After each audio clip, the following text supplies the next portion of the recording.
Assalamualaikum warahmatullahi wabarakatuh. Perkenalkan, nama saya Fitri Septianingrum, NIM 20410501085. Di sini saya akan menanggapi tentang perekonomian tertutup dengan kebijakan pemerintah yang disampaikan oleh Bapak Dr. Abdul Wadud Nafis LC.MEI selaku dosen pembimbing mata kuliah Ekonomi Makro Islam. Perekonomian tertutup ini dibagi menjadi dua, yaitu perekonomian tertutup dengan kebijakan pemerintah dan perekonomian tertutup tanpa kebijakan pemerintah. Di sini saya akan menjelaskan tentang perekonomian tertutup dengan kebijakan pemerintah atau perekonomian tiga sektor.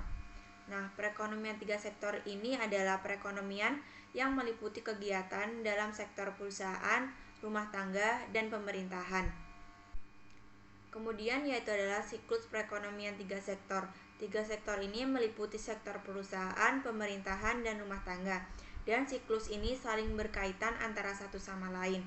Contohnya itu adalah dari sektor rumah tangga, di mana sektor rumah tangga melakukan pengeluaran terhadap sektor pemerintahan berupa pajak individu, dan perusahaan melakukan pengeluaran terhadap pemerintahan berupa pajak perusahaan, dan pemerintahan mengeluarkan gaji, upah, sewa, bunga maupun profit terhadap sektor rumah tangga dan membeli beberapa produk perusahaan berupa pengeluaran pemerintahan.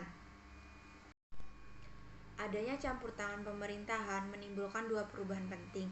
Yang pertama yaitu adalah pungutan pajak yang dilakukan pemerintahan yang disimbolkan dengan T menambahkan pengeluaran agregat yang disimbolkan dengan AE pada industri rumah tangga. Kemudian yang kedua yaitu adalah pajak memungkinkan pemerintahan melakukan pembelanjaan dan ini akan menaikkan pembelanjaan agregat. Nah, karena belum adanya perdagangan luar negeri, maka perekonomian tiga sektor ini dinamakan dengan perekonomian tertutup. Kemudian yaitu adalah aliran baru dalam siklus aliran pendapatan. Yang pertama yaitu adalah pembayaran pajak oleh rumah tangga dan perusahaan kepada pemerintahan akan menimbulkan pendapatan bagi pemerintahan. Nah, kemudian yang kedua yaitu adalah pengeluaran pemerintahan ke sektor perusahaan bertujuan untuk pengembalian barang dan jasa yang diproduksi oleh perusahaan. Kemudian yang ketiga yaitu adalah aliran pendapatan dari sektor pemerintahan ke sektor rumah tangga dan perusahaan akan bertujuan untuk pembayaran atas penggunaan faktor-faktor produksi rumah tangga dan perusahaan oleh pemerintahan. Kemudian pendapatan yang diterima oleh rumah tangga akan digunakan untuk tiga fungsi, yaitu ditabung, membayar pajak, dan konsumsi.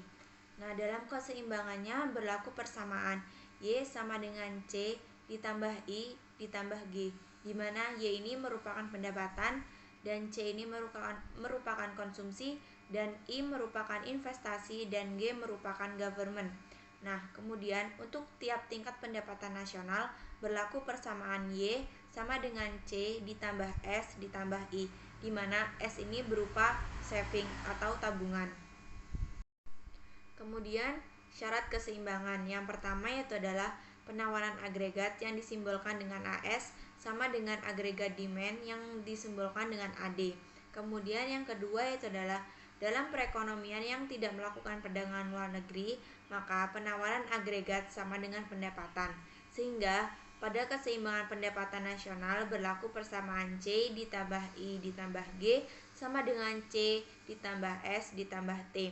Apabila konsumsi pada tiap ruas ini dikurangkan, maka I ditambah G sama dengan S ditambah T.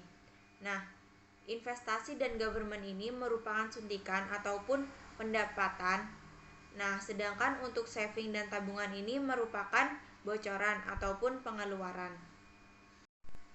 Kemudian yaitu adalah pajak langsung dan pajak tidak langsung. Pajak langsung adalah jenis pungutan pemerintahan yang secara langsung dikumpulkan dari pihak yang wajib bayar pajak. Contohnya itu adalah pajak kendaraan bermotor dan pajak bumi bangunan. Nah, untuk pengertian dari pajak tidak langsung adalah pajak yang bebannya dapat dipindahkan kepada orang lain. Contohnya itu adalah PPN dan pajak ekspor. Nah, bentuk-bentuk pajak pendapatan yaitu adalah pajak regresif, pajak proporsional, dan pajak progresif. Efek pajak terhadap konsumsi dan tabungan.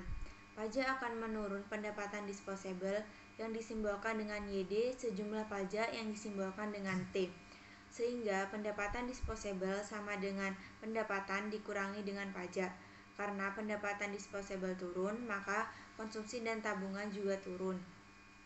Sekian dari saya. Wassalamualaikum warahmatullahi wabarakatuh.